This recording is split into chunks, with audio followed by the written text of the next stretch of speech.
ঢাকা ময়মনসিংহ রোডে সাধারণ জনগণ হিজরাতের শিকার। প্রতিনিয়ত গাড়িতে উঠে প্রত্যেকটা সাধারণ জনগণের কাছে চাঁদাবাজি করে 10 টাকা করে। টাকা না দিলেই বিভিন্ন ধরনের অশ্লীল ভাষা বিশ্রীভাবে মানে অশ্লীল ভাষা ব্যবহার করে। এই জায়গায় আমাদের মা বোনেরা থাকে, তাদের সামনে উলঙ্গ অশ্লীল ভাষায় কথাবার্তা বলে। মানে এদের অত্যাচারে সাধারণ জনগণ এখন অতি দৃষ্টি আকর্ষণ করছি জনপ্রশাসকের কাছে, আমাদের বাংলাদেশ গভর্নমেন্টের কাছে, যে বাংলাদেশ সরকারের কাছে, যাতে তারা দ্রুত এই জিনিসটার সমাধান করে। আর এরা হচ্ছে মূলত পুরুষ নামের হিজড়া।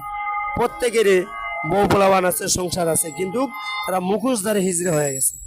এটার দৃষ্টি আকর্ষণ করছি জনপ্রশাসনের কাছে।